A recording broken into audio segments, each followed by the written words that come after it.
Welcome into the Kansas City Chiefs Report. I am your host, Harrison Graham. You can give me a follow on Twitter at HGrahamNFL. I've got more Chiefs updates and NFL updates there as well. It's mailbag time on today's show. Appreciate everybody who submitted their questions. We'll go ahead and kick things off here with Monster Jam Fan 0311, a loyal watcher here. Hashtag Chiefs, who should we try to go after in free agency? So kind of a mixture mailbag here, looking toward the future and the present a little bit as well. The Chiefs, first of all, have to decide on their own free agents, right? And obviously these are 10 names, I think, that are worth making decisions on. Le'Veon Bell at this point, I think he's gone. Sammy Watkins, maybe you bring him back, maybe you don't. Demarcus Robinson, same boat. Maybe you pick one of those guys. Does Kelechi Osemele come back? He had that major injury. Anthony Sherman, the fullback, I think he's probably back on a one-year deal. Defensively, cornerback, obviously. Bashad Breeland and Charvarius Ward, both those guys hit free agency. Ward hasn't played that good this year.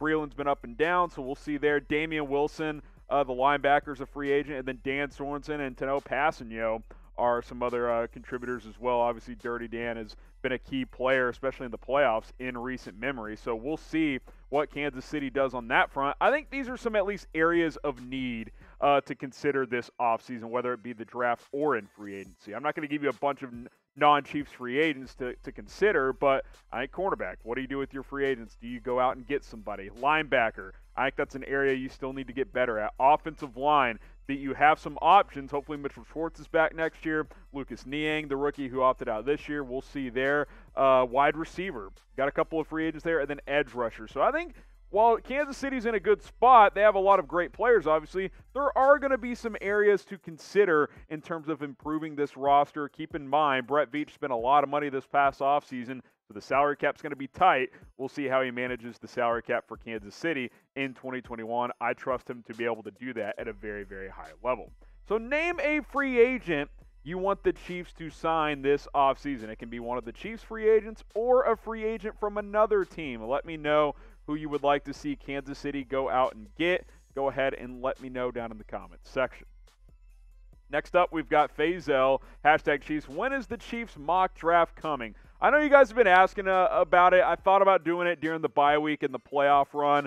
Didn't quite get to it. I think at this point, we'll likely wait until the Chiefs' playoff run is over, which is hopefully after the Super Bowl. Maybe if they make the Super Bowl, we'll do it during the off week, because obviously 2 weeks between championship weekend and the Super Bowl. Here's what I can promise you. We will get to another mock draft, and we will have a ton of other videos throughout this offseason. Free agency and draft coverage all offseason long. In the meantime, the focus is mostly going to be on this playoff run, injury updates, that type of thing. But we cover it all here on the Kansas City Chiefs Report, so subscribe. We have videos almost every single day at this point, so hit that big red button, and we'll have you guys covered all year long.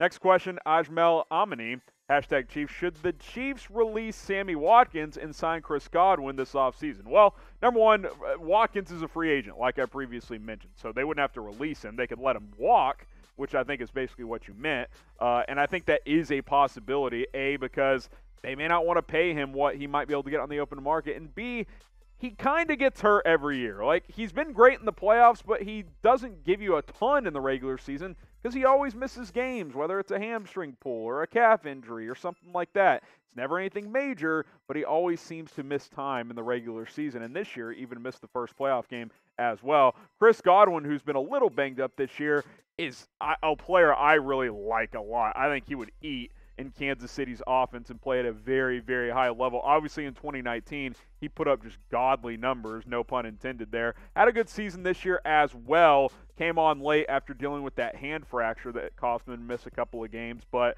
we'll see what Tampa Bay wants to do with him. They could tag him, and if they don't, he's going to cost a lot of money. So I think the chances of getting Chris Godwin pretty unlikely, because I just don't think they can afford him. Unless they can do something with Frank Clark's contract to change that in a major way, they aren't going to have a ton of money available because they've paid top dollar to guys, and that's what you do when you're a championship caliber team. But what that means is you can't continue to spend $15-20 million on players in the future. Look for Kansas City to find those bargain bin type of players that can help and add something.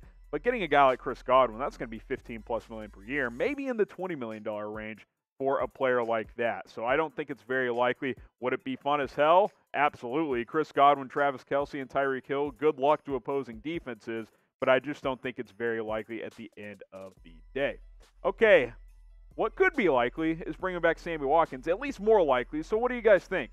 Will the Chiefs re-sign Sammy? Type Y for yes, type N for no. I think if they can get him at a price they're comfortable with, at a discount, they would like to bring him back, but if he's chasing top dollar, that won't be in Kansas City. So cast your votes down below. Today's show is brought to you by our sports betting partner, BetUS. You can go bet on championship weekend at chatsports.com/ChiefsBet. Use that promo code Chiefs125.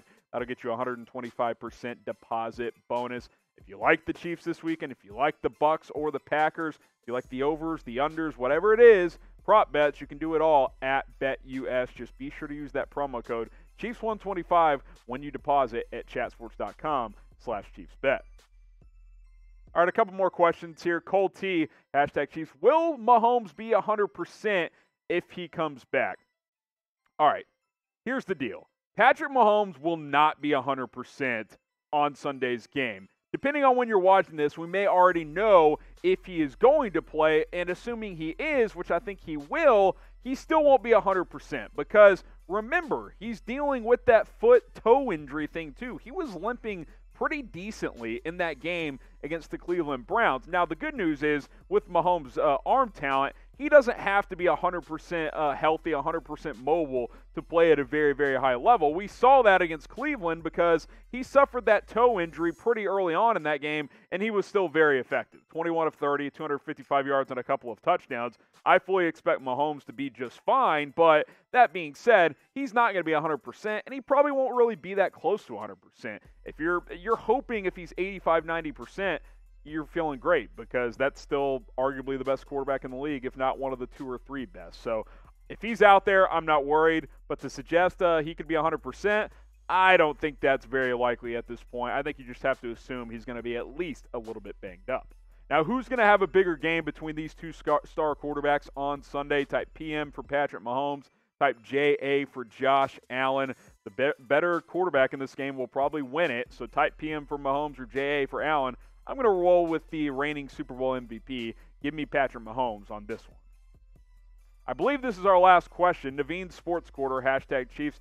Could we see Darwin Thompson and Darrel Williams getting a similar amount of snaps if Clyde doesn't play? Well, Darrel Williams clearly is the top running back with CEH out. We saw that on Sunday. He looked great against Cleveland. 6 yards a carry, 78 yards on 13 carries. Had a few catches as well for 16 yards.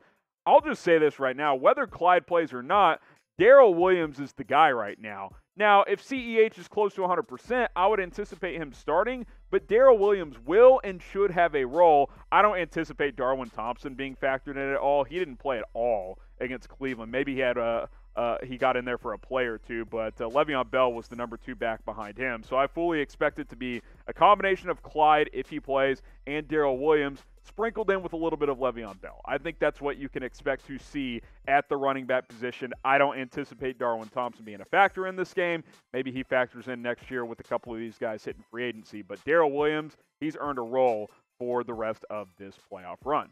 All right, we'll leave you with this. Predict the score for the AFC Championship game just a couple of days away. Bills vs. Chiefs, Arrowhead Stadium on Sunday. Remember, we'll have a live watch party, so get your score predictions in, and we'll see you very, very soon here on the Chiefs Report.